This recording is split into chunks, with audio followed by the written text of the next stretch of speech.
Welcome to Ripper's Nighttime Tales, a chilling series of bedtime horror stories narrated by the horror streamer Mr. Rippers with soft rain and thunder. Dripped off to multiple scary tales perfect for late night listening on rumble.com. Do hit that like button and consider following the channel. Leave a comment letting me know where and when you listen. Let's build a community. Okay, let's get started. The heat in Blackwater Parish didn't just sit on you, it digested you.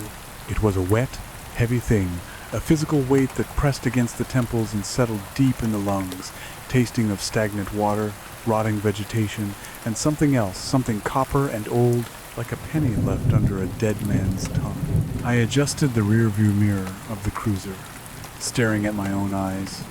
They were rimmed with red, the vessels broken and branching, like the Delta map unfolded on the passenger seat. I hadn't slept in 3 days. Not really. Not since the radio started talking to me when it was turned off. Deputy Carter, I whispered to the reflection. Get a grip. The reflection stared back, sweating. The air conditioning in the Unit 4 cruiser had died a week ago, and Sheriff Miller had told me the budget for repairs was currently sunk in the mud. A turn of phrase that made the locals chuckle and made the hair on my arms stand up.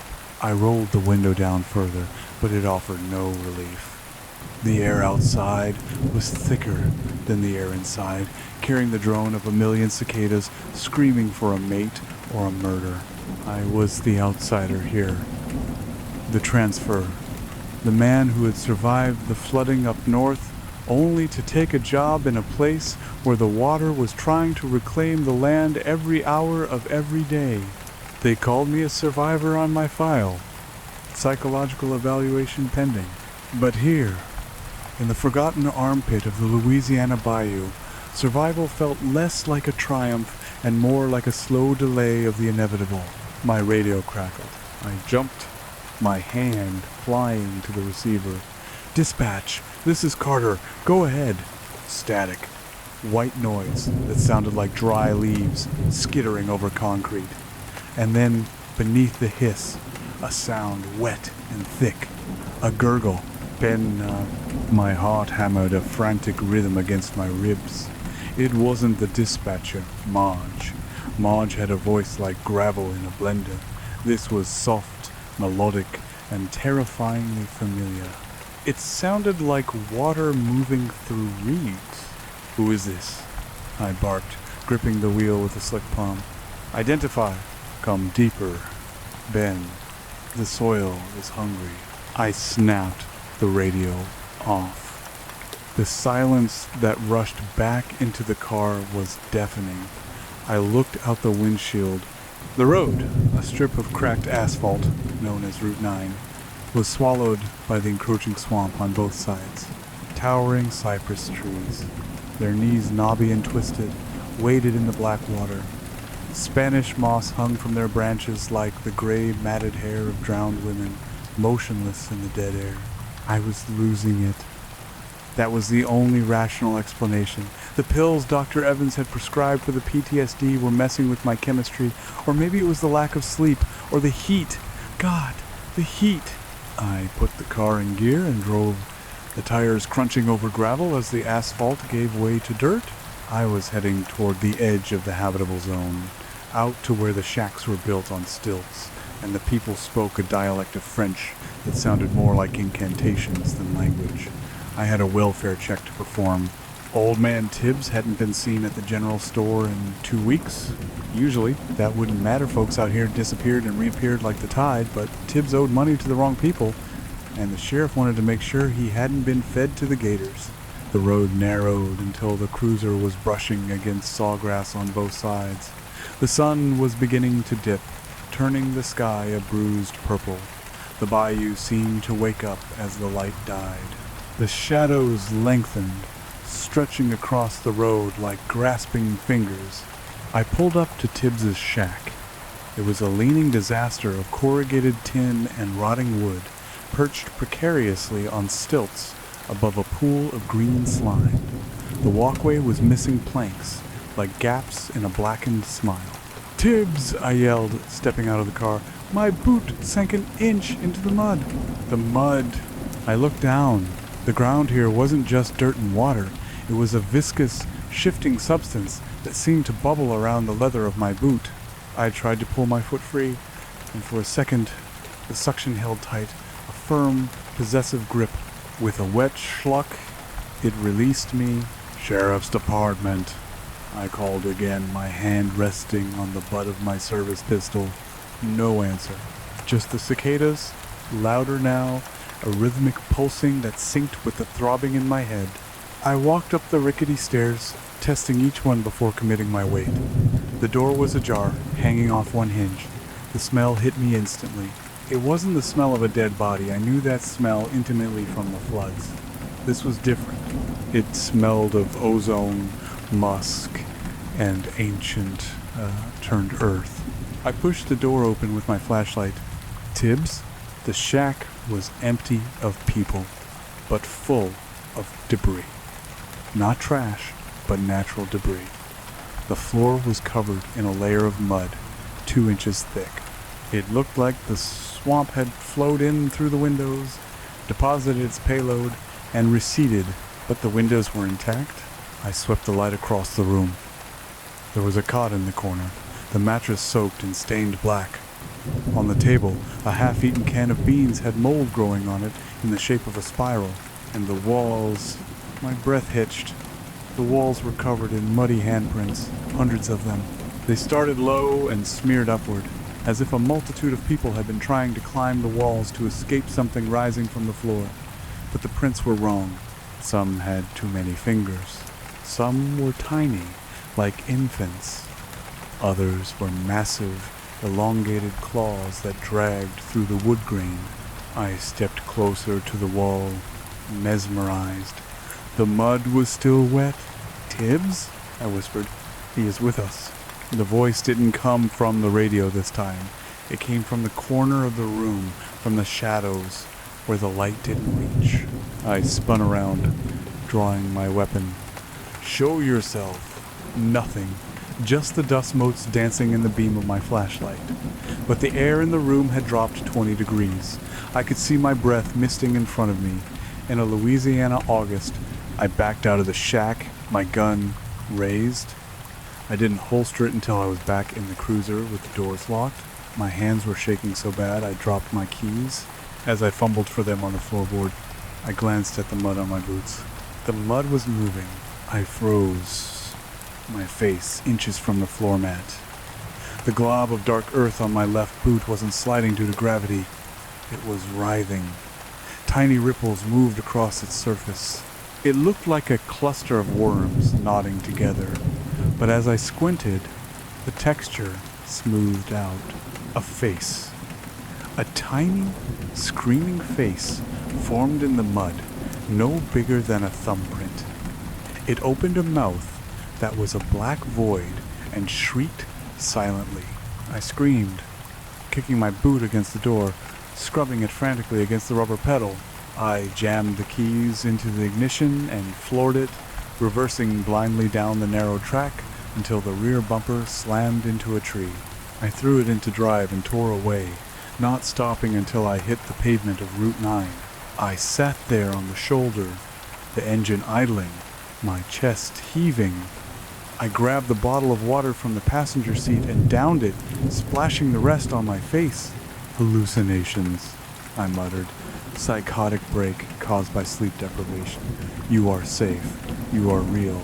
But as I looked in the rearview mirror, again, I saw a smear of mud on my cheek where I'd wiped the water. It wasn't just dirt. It was a streak of gray clay. And as I watched, it sank into my pores, vanishing as if my skin had drunk it in. The station was a sanctuary of fluorescent lights and bad coffee. I needed the artificiality. I needed the hum of the vending machine and the smell of floor wax. Sheriff Miller was in his office, feet up on the desk, reading a fishing magazine. He was a man shaped like a barrel, with a face that looked like it had been carved out of red clay and left in the sun too long. He looked up as I entered, his eyes narrowing. You look like hell, Carter, he said, not unkindly. Tibbs? Gone, I said, dropping into the chair opposite him. Place is abandoned. Looks like the swamp flooded it, though I don't know how. High water mark is well below his stilts. Miller grunted, turning a page. Tides are funny out there. The ground sinks. Things settle. Tibbs probably skipped town on his debts. We'll file a report. There were handprints, Sheriff, all over the walls, in mud. Miller stopped reading. He lowered the magazine slowly. Mud? Yeah, wet mud. Like a lot of someone's were trapped in there. Miller sighed, a long, wheezing sound.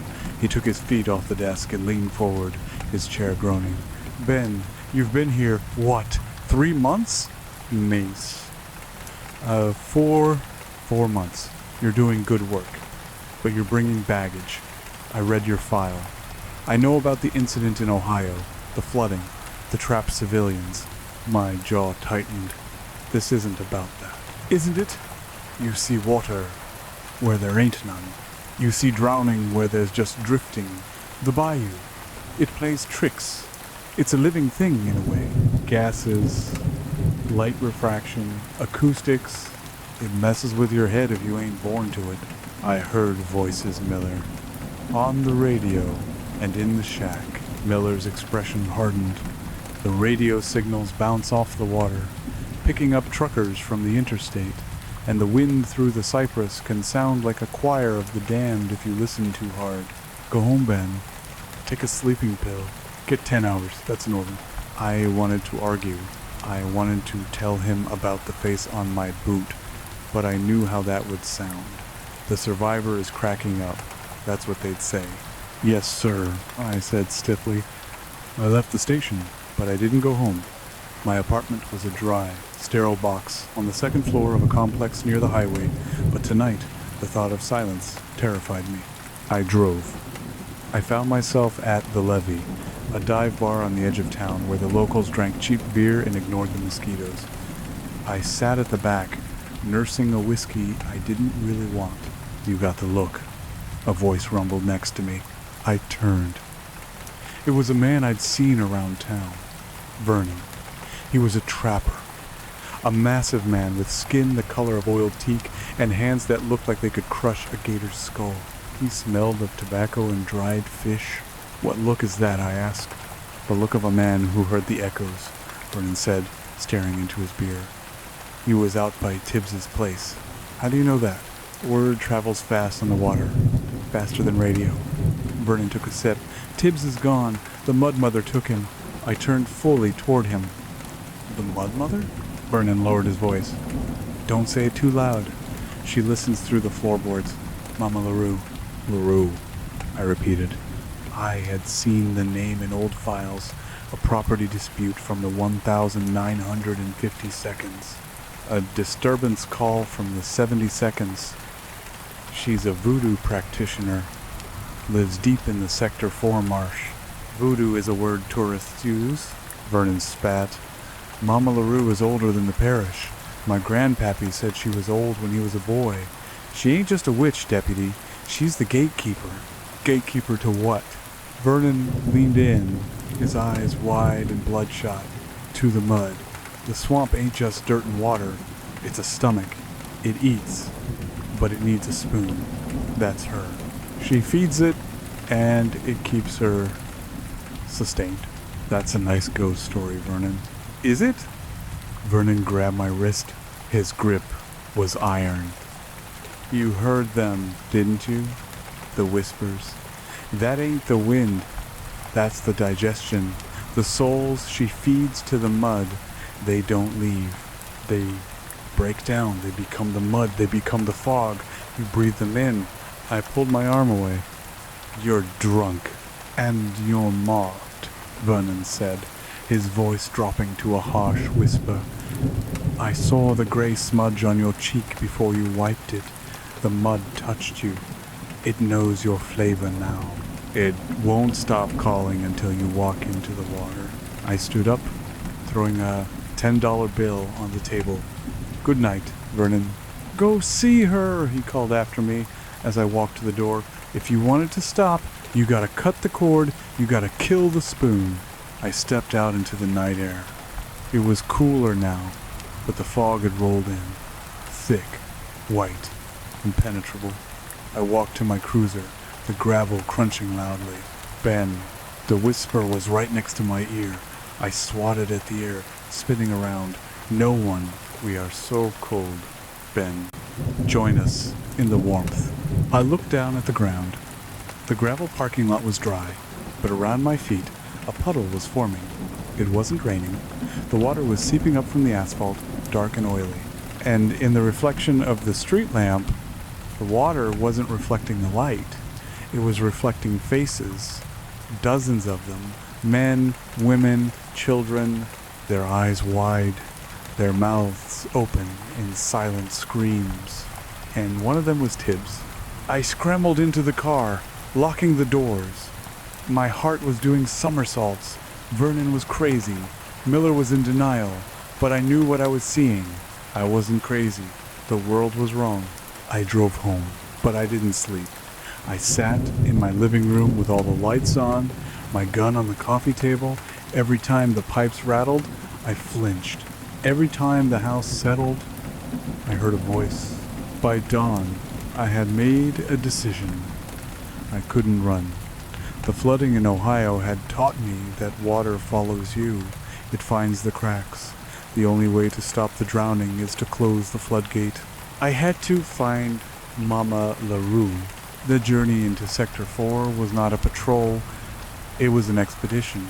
I took the department's airboat, a loud, flat-bottomed beast that was the only thing capable of traversing the thick mats of hyacinth and lily pads that choked the deep bayou.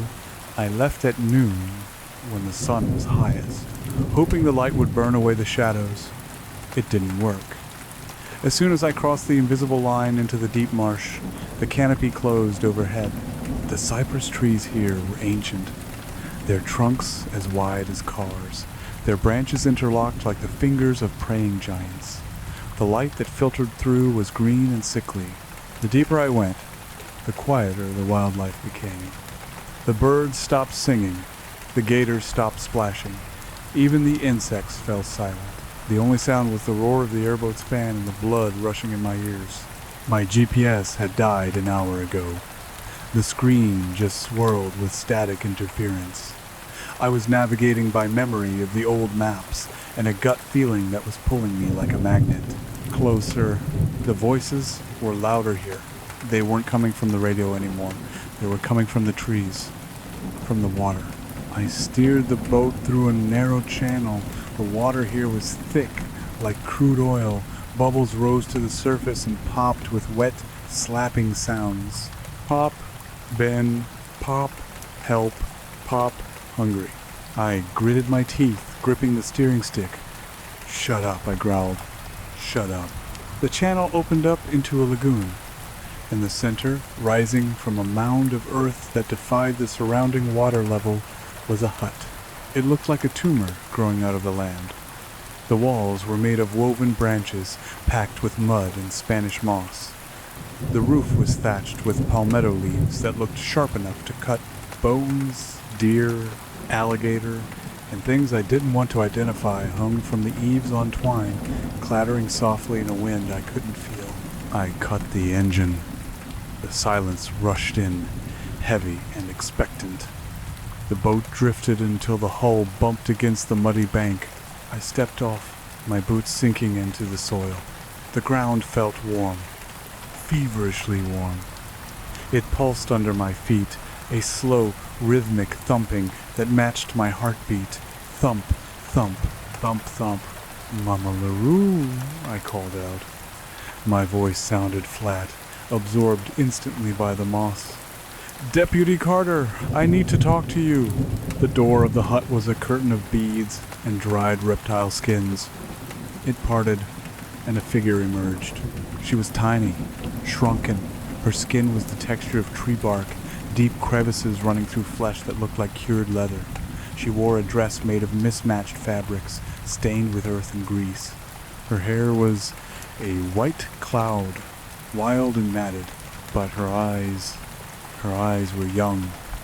They were black, sharp, and utterly devoid of fear. She leaned on a staff made of driftwood, topped with a silver skull. "The survivor comes," she croaked. Her voice sounded like two stones grinding together. "You carry the water with you, boy. You smell of the flood." "I'm here about the missing people," I said, my hand hovering near my holster. "About Tibbs. About the voices." Mama LaRue laughed. There was a dry hacking sound. "The echoes? You hear them? Good. That means the mud likes you." "What did you do to them?" I demanded, stepping forward. I do nothing but open the door," she said, descending the small slope toward me. She moved with a surprising fluidity, like oil pouring downhill. "The swamp is old, Deputy. Older than your Christ. Older than the tribes. It is a god that sleeps in the muck. But a god must eat. You're killing people. I am recycling them," she snapped, her eyes flashing. "The world is full of waste, pain, sorrow. I bring them here. I give them to the mother. She takes their pain. She takes their bodies. And in return, she lets the rest of you live. That's insanity." "Is it?" She gestured to the dark water around us. "Look closely, survivor. Look." I looked. The water was churning. Shapes were forming. Not just faces now. Hands, arms, torso. They were made of mud and water, rising and falling in a grotesque ballet. "They are not dead," LaRue whispered. "They are integrated. They are the swamp now. They are the wind that cools you, the ground that holds you. They are eternal." "It's murder," I said, drawing my gun. "You're a serial killer using a ghost story as a cover. Get on your knees." LaRue didn't flinch. She looked at the gun with amusement. "You think that metal toy can stop this? You think you can arrest the Bayou?" "I can arrest you," I said, aiming at her chest. "Get down. You don't understand," she hissed, her voice dropping. "I am the dam, you fool. I am the filter. I feed the mother slowly. A soul here, a soul there. Tibbs was useless, a drunk, a waste. I gave him purpose. I fed him to the deep roots. You admit it. I admit to saving the world," she screamed, spit flying from her withered lips. "The mother is hungry, always hungry. If I do not spoon-feed her, she will wake, she will rise, she will take everything. The water will not stop at the parish line. It will swallow the cities. It will turn your dry world into a kingdom of mud." "Lies," I said, though my hand was shaking. The ground beneath me was vibrating violently now. The mud was crawling up my boots, wrapping around my ankles like shackles. "Shoot me," LaRue taunted, spreading her arms. "Break the spoon. Destroy the gatekeeper. See what happens when the floodgates open without a hand to turn the wheel. Ben, kill her. Set us free." The voices were screaming now, a cacophony of agony. They sounded like the people in Ohio, the ones trapped in the basement while the river rose, the ones I couldn't save. Kill the witch. Free us. My mind fractured. I wasn't in the bayou anymore. I was back in the floodwaters. The smell was the same. The panic was the same. This woman, she was the reason. She was the obstruction.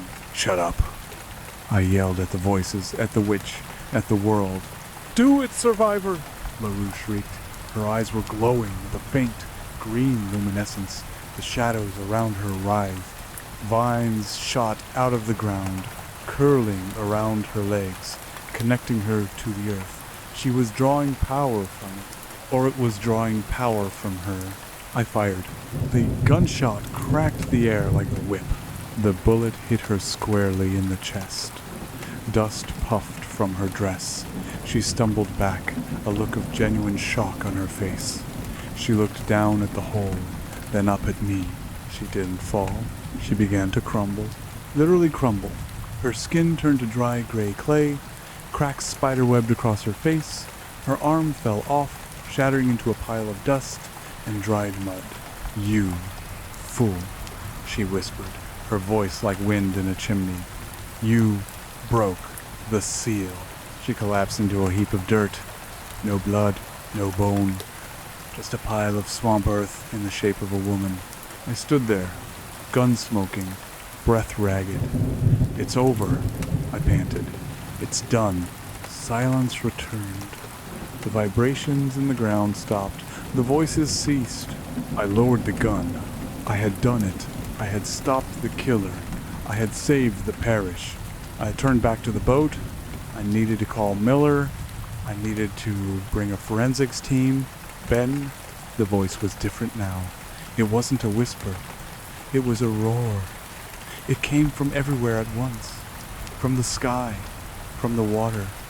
From inside my own skull. Thank you. The ground lurched. Not a vibration, an earthquake. The island I was standing on split down the middle. I fell to my knees. What? The pile of dirt that had been Mama LaRue was sucked into the ground with a slurping sound, and then the mud began to boil. The water in the lagoon exploded upward. But it wasn't water anymore. It was a thick, semi-solid wall of sludge, and it was rising. I scrambled for the airboat. I jumped onto the deck and keyed the ignition. The engine sputtered and died. No. I crinked it again. Nothing. I looked over the side. The water wasn't just rising. It was solidifying. The lagoon was turning into a massive, shifting pit of flesh-colored mud. And the shapes were rising. Thousands of them. Not just the recent dead, but soldiers in Confederate gray, native warriors, creatures that looked like half men, half fish. They rose from the muck, their eyes blank, and their mouths open in a collective, triumphant howl. Mama LaRue hadn't been trapping them. She had been suppressing them. She was the cork in the bottle. She was the one thing keeping the entity dormant, fed on small snacks so it wouldn't demand the full meal. And I had just killed the cook. The entity, the swamp itself, was waking up, and it was starving. The trees around the lagoon began to uproot themselves. They walked on their roots like spiders, their branches lashing out. One smashed into the side of the airboat, flipping it. I was thrown into the muck. I expected to sink. I expected to drown, but I didn't. The mud caught me. It held me upright. It felt like a billion tiny hands grabbing my skin, caressing me, holding me still. I tried to scream, but the mud flowed into my mouth. It tasted of ancient blood and copper. It filled my throat, my lungs, my stomach, but I didn't die. I couldn't breathe, but I didn't die. I felt my consciousness expanding. I wasn't Ben Carter anymore. I was the tree roots. I was the mosquito larvae. I was the rotting log. I was Tibbs. I was Mama LaRue. I could feel the hunger. It was a bottomless void, a black hole in the center of the earth, and it wanted more. It wanted the town. It wanted the city. It wanted the world. I looked through eyes that were no longer my own. I saw the bayou expanding. The water was rushing outward, faster than a flood, turning the dry land into marsh, turning the asphalt into clay, turning the people into us. I tried to fight it. I tried to remember who I was, Ben Carter, deputy, survivor, but the survivor was gone. There was only the echo. I felt a new sensation, a vibration. Someone was coming, far away, on the edge of the parish. A car was driving down Route 9. A young man, a tourist. He was lost. He was fiddling with his radio. I focused. We focused. We reached out through the static turnaround. I tried to say, run, but that's not what came out. The hunger twisted my intent. The hunger used my voice. Come deeper, I whispered through his speakers. The soil is warm. The tourist paused. He turned his wheel. He drove off the road. into the waiting embrace of the expanding dark. I screamed internally, a silent shriek in the hive mind of the mud, but the swamp just laughed with a billion voices. I am not a survivor, I am the mud, and we are going to eat the world. Transcript. Recovery of Unit 4 cruiser dashcam data date, September 14th. Recovered 15 miles inland from original search zone, submerged in unprecedented topological shift of Sector 4. 0 hours. Camera view is obscured by heavy fog. Engine is idling. 0 hours and 5 seconds. Deputy Carter is visible in the reflection of the hood. He is standing outside the vehicle. He appears to be talking to the empty air. 0 hours and 15 seconds. Carter draws his service weapon. He aims at a cluster of reeds. 0 hours and 20 seconds. Audio picks up Carter shouting, "I won't let you take me. I closed the gate." 0 hours and 25 seconds. Carter fires 3 shots into the mud. 0 hours and 30 seconds. A seismic event shakes the camera. The horizon line tilts violently. 0 hours and 35 seconds. The ground visible in the frame liquefies. It rises like a wave. 0 hours and 40 seconds. The wave crashes over the cruiser. The windshield cracks. 0 hours and 43 seconds. For one frame, a face is visible, pressed against the glass from the outside. Analysis confirms a 98% match to Deputy Ben Carter. However, the face is composed entirely of silt and vegetation. 0 hours and 45 seconds. Signal lost. End of transcript. State Police Report Addendum. Following the disappearance of Deputy Carter and the subsequent geological instability in Blackwater Parish, the quarantine zone has been expanded by 50 miles. All residents of the parish are currently listed as missing. Aerial reconnaissance shows no signs of human habitation, only a rapidly expanding ecosystem of unknown biological origin. The mud appears to be resistant to incendiary containment. We advise immediate evacuation of Baton Rouge. It's spreading, and it's whispering. I closed the file, the manila folder damp and warping in the humidity of the command tent. The report from the state police was 3 hours old, and already it felt like ancient history. The world outside the canvas walls was ending, and we were trying to document it with timestamps and dashcam footage. Major? I looked up, rubbing the grit from my eyes. It was Lieutenant Vance. He looked pale, his uniform dark with sweat, despite the air conditioning units humming violently in the corners of the mobile base. "Status on the perimeter?" I asked, my voice rasping. I hadn't slept in 40 hours. Not since the levee at Blackwater broke not from water, but from pressure. "It's failing, sir," Vance said, his voice trembling slightly. "The K barriers are sinking. The engineers say the ground liquefaction is accelerating. It's not just under the barriers anymore. It's moving underneath us." I stood up, walking over to the digital map table. The red zone that marked the Blackwater Parish expansion was pulsing, a digital tumor eating into the green grid of Baton Rouge's outskirts. "Get me a visuals link." "On Sector 9, I ordered. Vance tapped a keyboard. The main screen flickered, static washing over it, before resolving into a grainy night vision feed. It was a view from a drone hovering over the interstate just 5 miles south of our position. The highway was gone. In its place was a churning river of sludge, moving with a sluggish, deliberate intelligence. It wasn't flowing downhill, it was climbing the embankment. I watched, mesmerized and horrified, as a tendril of the muck lashed out like a whip, snagging a stalled semi-truck. The metal groaned, the audio feed picked up the shriek of tearing steel, and then the truck was simply pulled under. It didn't splash. It was absorbed. The mud swallowed it whole, the surface smoothing over instantly, leaving only ripples that looked disturbingly like a smiling mouth. "Audio," I said. "Give me the audio from the drone." Vance hesitated. "Sir, the psychological warfare protocols suggest..." "Give me the damn audio, Lieutenant." He flipped a switch. At first, it just sounded like wind distortion. a low, static roar. But then, as I focused, the layers peeled back. It wasn't wind, it was a choir. Come home. Warm. So warm. Major Holloway, we see you. My blood ran cold. I slammed my hand down on the mute button. The tent went silent, save for the drumming of the rain on the roof. It knows my name, I whispered. It knows all our names, sir, Vance said, staring at the floor. Private Miller. He walked out past the perimeter an hour ago, just dropped his rifle and walked into the marsh. He said his mother was calling him. His mother died in '98. I grabbed my gear, a modified flamer unit, and my service rifle. We're evacuating the command post. Fall back to the secondary line at the Ascension Parish border. Signal the retreat.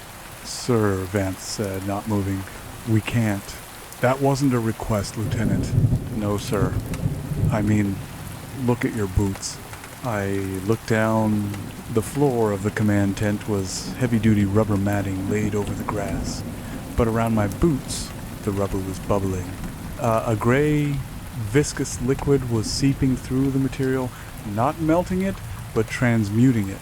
The rubber was turning into mud, and the mud was climbing my laces.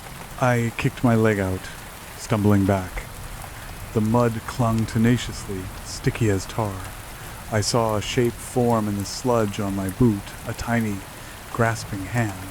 Breach, I roared, racking the slide of my rifle. We have a breach inside the wire. The lights in the tent flickered and died. The hum of the AC cut out, replaced instantly by the suffocating silence of the swamp. The only light came from the emergency red floods, bathing us in the color of fresh blood. They're here, Vance whispered. The floor of the tent erupted. It wasn't an explosion of fire, but of earth. A geyser of mud shot up through the center of the map table, shattering the screens. I was thrown backward into a rack of radio equipment. I scrambled to my feet, bringing my rifle up, but there was nothing to shoot. The mud was the room. It coated the walls, the ceiling. It dripped from the support beams in thick, ropey strands, and from the center of the pile that had destroyed the table, a figure began to rise. It was vaguely humanoid, standing 7 feet tall, composed of wet clay, tangled roots, and pieces of what looked like shredded Kevlar vests. It had no face, just a smooth, concave surface where a head should be. Vance screamed. He opened fire, the muzzle flash of his carbine strobing in the red dark. The bullets impacted the creature with wet thuds, vanishing into its mass. The creature didn't even flinch. It merely extended an arm that elongated unnaturally, stretching across the room like taffy. The hand, huge and shapeless, wrapped around Vance's torso. "Help me!" Vance shrieked. "Major, it burns! It burns!" I triggered the flamer unit attached to my rifle. A jet of napalm washed over the creature, and Vance, the fire roared, bright and hot, illuminating the nightmare. The mud hissed. It blackened, but it didn't stop. The creature absorbed the fire. I watched, paralyzed, as the flames seemed to be sucked into the mud, glowing from within the creature's chest like a furnace, but causing no damage. If anything, it seemed to energize it. Vance's screaming stopped abruptly as he was pulled into the central mass. His body lost cohesion. One moment he was a man in a uniform, the next he was a smear of color in the gray, swirling vortex of the entity's chest. Then, a face pressed out from the mud of the creature's shoulder. It was Vance. "Join us, James," the Vance face said. Its voice wasn't screaming anymore. It was calm, euphoric. "It doesn't hurt. It's just quiet." I turned and ran. I burst through the tent flaps into the torrential rain. The forward operating base, a sprawling complex of tents, Humvees, and floodlights, was in chaos. Gunfire stuttered from every direction. Soldiers were running, firing wildly at the ground, at the sky, at each other. The ground itself was rippling like a waterbed. A Humvee to my left sank slowly, the gunner on top firing the 50 calories into the muck until the mud rose up and swallowed him mid-shout.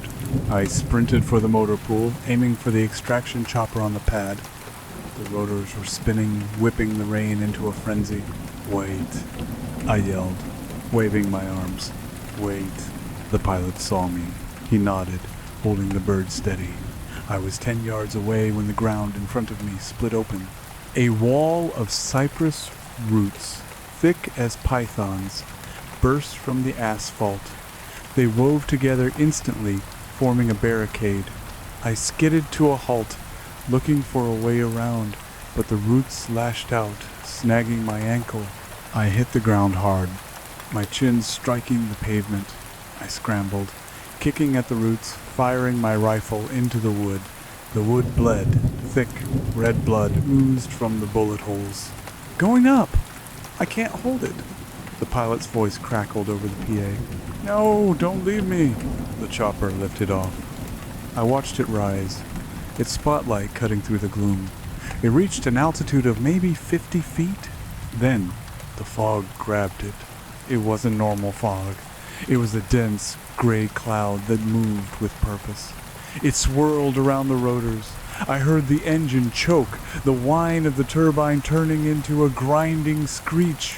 The fog seemed to solidify, clogging the intakes with silt. The chopper listed sideways. It fell out of the sky like a stone, crashing into the fuel depot on the far side of the base. The explosion was deafening. A mushroom cloud of orange fire rolled into the sky, but the fire didn't spread. I watched, lying in the mud, as the swamp reacted to the explosion. The ground rose up in a massive wave, a tsunami of earth, and crashed down over the burning wreckage. In seconds, the fire was smothered. The heat was gone. The silence returned. I was alone in the rain. The shooting had stopped. The screaming had stopped. I pulled my leg free from the roots. They seemed to have lost interest in me for the moment and scrambled toward the perimeter fence. I didn't look back at the base. I knew what I would see. I knew that if I looked, I would see hundreds of my men rising from the mud, their faces smooth and gray, waiting for orders from a god that lived in the dirt. I vaulted the chain-link fence, tearing my uniform, and landed in the drainage ditch on the other side. I scrambled up the embankment to the old service road. My Jeep was parked there. I had left it as a contingency. Paranoid Halloway, they called me. Always have an exit. I fumbled for the keys, my hands shaking so badly I dropped them in a puddle. I fell to my knees, frantic, plunging my hands into the dirty water. "James," the whisper came from the puddle. I snatched the keys and threw myself into the driver's seat. The engine roared to life. I threw it into gear and tore down the road, away from the base, away from the zone. I drove for an hour, my foot fused to the accelerator. I didn't stop until I hit the blockade at the Mississippi River Bridge. The bridge was barricaded with concrete barriers and National Guard trucks, but there were no guards. I slowed the Jeep, rolling to a stop. I grabbed my rifle and stepped out. The rain was lighter here, a miserable drizzle rather than a deluge. "Hello?" I called out. "Major Halloway, 256th Infantry report." Silence. I walked toward the guard post. The booth was empty. A cup of coffee sat on the counter, still steaming. A cigarette burned in the ashtray. They hadn't been attacked. They had just left. I looked over the railing of the bridge. The Mississippi River churned below, but the water looked wrong. It was thick, oily, and it was flowing upstream. I raised my binoculars, scanning the far bank, the Baton Rouge side. The city skyline was dark. The power grid had failed. But there was a glow coming from the downtown area. A soft, phosphorescent green light.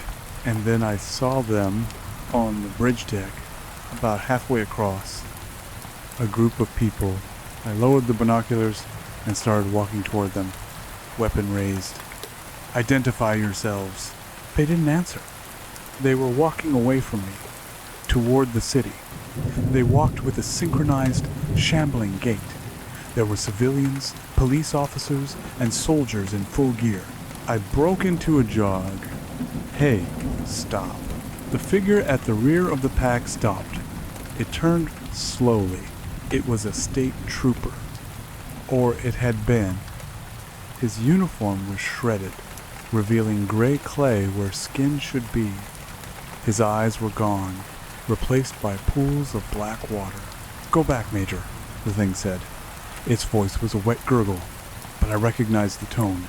It sounded like the voice from the dashcam footage I had watched earlier, the voice of Deputy Carter. "Carter?" I asked, lowering my rifle slightly. "Ben Carter?" The thing smiled. The smile split its face too wide, cracking the dried mud of its cheeks. "Ben is here. We are all here. We are the silt in the river. We are the foundation. What do you want?" I yelled, backing away. "Why are you doing this?" "We are lonely," the thing said. "The mother has slept for so long. She is cold. She wants the warmth of the city. She wants the lights. She wants the noise. She wants to be known." "I'll stop you," I said, though I had no idea how. "We'll nuke this whole damn parish if we have to." The Carter thing laughed. It was the sound of rocks grinding in a tumbler. "You cannot kill the earth, Major. Fire just bakes the clay. Radiation just feeds the mutation. We are the inevitable. Look." He pointed a muddy finger toward the city. I looked. From the sewers of Baton Rouge, from the storm drains, from the cracks in the pavement, the fog was rising. It coiled around the skyscrapers like a lever, and in the green glow, I saw the people of the city coming out of their homes. They weren't running away. They were walking into the streets, arms outstretched, welcoming the fog. "They hear the song," the Carter thing whispered. "The vibration. It's in the concrete. It's in the water pipes. It resonates in the bone." I realized then that the quarantine was a joke. The physical barrier didn't matter. The infection wasn't viral. It was sonic. It was geological. "Why me?" I asked, my voice breaking. "Why did you let me leave the base?" The Carter thing took a step toward me. "Because, James, every gospel needs a witness. Every flood needs a Noah. You aren't here to stop us. You are here to write the scripture." He reached into his pocket, or the fold of mud that resembled a pocket, and pulled out a radio. My radio. The one I had left in the command tent. "Take it," he said, tossing it onto the asphalt between us. I stared at it. "The frequency is open," he said. "The world is listening. Tell them what is coming. Tell them to stop running. Tell them the mud is warm." The creature turned and walked away, joining the procession, marching toward the sleeping city. I stood there on the bridge, the rain soaking through my clothes. I looked at the radio. I looked at the city, where the lights were flickering out one by one, replaced by the green glow of the swamp. I walked over and picked up the radio. It was slick with slime. I keyed the mic. "This is Major James Halloway," I said, broadcasting on all emergency frequencies. "Does anyone copy?" Static. Then a voice cut through, a panicked voice from a destroyer in the Gulf. "Major, this is USS Kidd. We have you. What is the status of the exclusion zone? We are tracking a massive topological shift. The zone is gone," I said, leaning against the concrete barrier. "The containment has failed." "Roger. We are mobilizing an airstrike. Give us coordinates for the target." I looked at the river below me.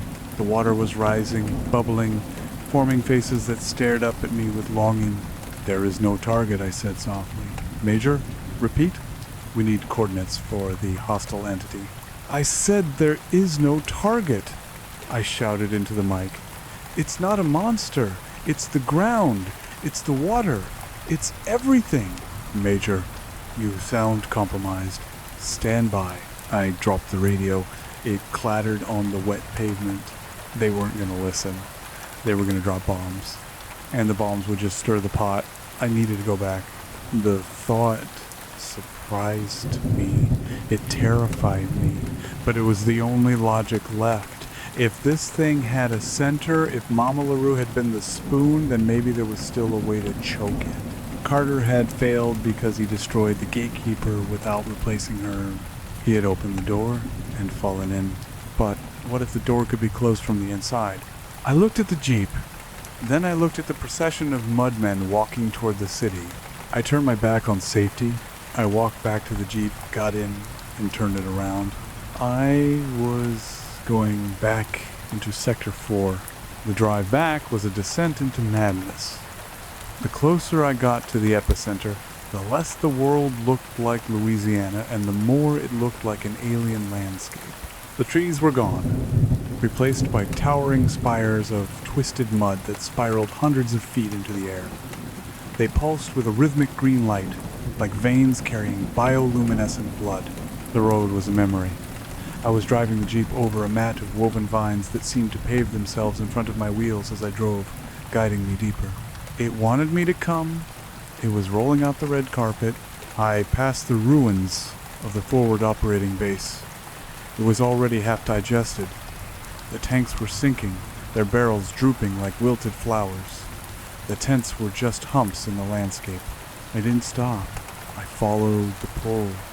It was a physical sensation, a tug in my gut, like a fishhook caught in my navel. The air grew hot, steamy. It smelled of musk and ozone. Finally, the Jeep died. The engine seized, choked with the humidity. I grabbed my rifle, my flamer, and a satchel of high explosive charges I had salvaged from the Jeep's locker. I stepped out. I was at the edge of what used to be the lagoon, but the lagoon was gone. In its place was a crater, a massive, pulsating pit of raw earth that stretched for a mile. And in the center of the pit, floating above the churning mud, was a sphere. It was made of water, held in a perfect ball by some invisible gravity.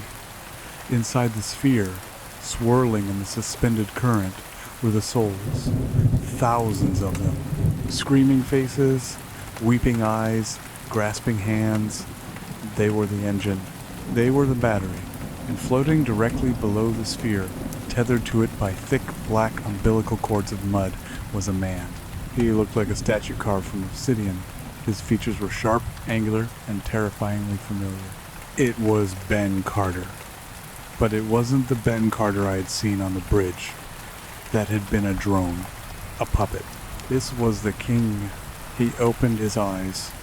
They were burning green. "The witness returns," he boomed. His voice didn't come from his mouth. It vibrated the air around me. I stood on the rim of the crater, looking down at the god in the machine. "I'm not here to witness, Carter. I'm here to finish the job." "There is no job," Carter said. He drifted closer, the cords on his back stretching. "There is only the hunger and the feeding. I tried to stop at Holloway. I really did. But once you taste the connection, once you feel the unity, silence is so lonely." "You're killing millions," I yelled. "I am saving them from irrelevance," he roared, the sphere above him flashing with lightning. "What is a life? A brief spark of pain and confusion? Here, in the mud, we are eternal. We remember everything. I remember the first rain. I remember the dinosaurs dying in the muck. I remember the tribes. I remember Tibbs. I remember you. Let them go." "No." I primed the charges in my satchel, then we all go. I didn't throw the satchel at him. That would be useless. He would just catch it, absorb it. I threw the satchel into the sphere. Carter's eyes widened. For a second, the obsidian mask cracked, and I saw the terrified human beneath. "Don't!" The satchel sailed through the air. It hit the surface of the water sphere. It didn't bounce off. The surface tension broke, and the bag was sucked inside, swirling among the screaming faces. I raised the detonator. "For the record," I muttered, "I hate the damn rain." I clicked the trigger. The explosion was muffled, contained within the water. A flash of white light erupted inside the sphere. The water boiled instantly. The shockwave didn't go outward. It went inward. The sphere collapsed. The screams of the thousands of trapped souls cut off instantly. The feedback loop was broken. Carter screamed. The umbilical cords connecting him to the sphere snapped.